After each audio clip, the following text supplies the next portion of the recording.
आज की वीडियो में हम जानने वाला है कि फेरेटिन टेस्ट के बारे में। अक्सर ये नाम आप सुने होंगे, लेकिन यह टेस्ट क्यों करवाया जाता है, इसके कम या ज़्यादा होने के रेंजेस रीजन क्या होते हैं, साथ ही साथ जानेंगे इसके नॉर्मल रेंजेस क्या होते हैं।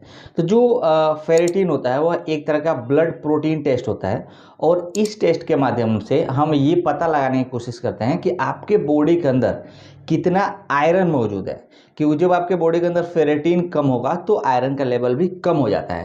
तो ये उसको पता लगाने के लिए किया जाता है। साथ ही साथ जो फेरेटिन होता है वो आपके बॉडी में अगर लो होगा तो आयरन भी कम हो जाएगा, और उस कंडीशन को हम क्या बोलते हैं, आयरन डेफिशिएंसी एनीमिया। अक्सर आप नाम सुने होंगे कि आयरन डेफिशिएंसी एनीमिया डॉक्टर बोल रहा है आपको हो गया है, यानी कि आयरन की कमी की वजह से आयरन डेफिशिएंसी एनीमिया होता है। और इसीलिए ये जो फेरेटिन का टेस्ट होता है ये पता किया जाता है, लगाया जाता है कि एक्चुअली में फेरेटिन की कमी तो नहीं हुआ है। एक तरह से आप फेरेटिन को आयरन का भंडार भी बोल सकते हैं, जो कि आपके बॉडी के अंदर मौजूद है कि नहीं है, ये उसका पता लगाता है।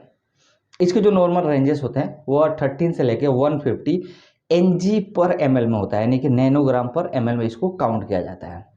लेकिन इसके हाई होने के कभी कभी लक्षण क्या होता है, ये भी आपकी बॉडी में दिखाई देना चालू हो जाता है।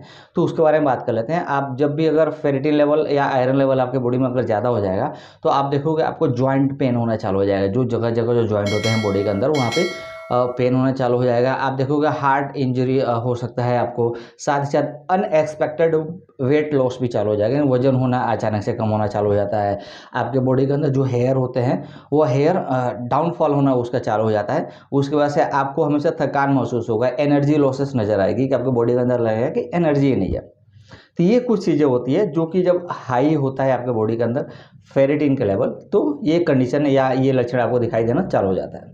लेकिन क्या ऐसे रीजन होता है जब कम हो जाता है, तो उस कंडीशन में कौन से लक्षण नज़र आते हैं। तो आप देखोगे आपको थकान महसूस होगा, आपके जो स्किन है ना वो ड्राई हो जाएगा, ड्राईपन, यानी कि ऐसा लगेगा सूखा सूखापन दिखाई देना चालू हो जाता है।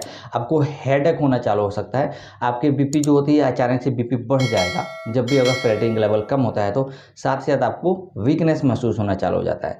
तो ये कुछ लक्षण होते हैं जब भी अगर आपके बॉडी के अंदर अगर महसूस हो तो वो आपको आयरन या फेरेटिन का जो टेस्ट होता है वो जरूर करवा के एक बार चेक कर लेना चाहिए। या अमूमन आपको नॉर्मली भी आपको अपना फुल बॉडी चेकअप करवा लेना चाहिए एक बार, कि शायद आपके बॉडी के अंदर किसी विटामिन, किसी आयरन की या किसी हार्मोन्स की कमी तो नहीं नजर आ रही है, जिससे आपको टाइम रहते उस चीज़ का ट्रीटमेंट आप आसानी से करवा सकते हैं।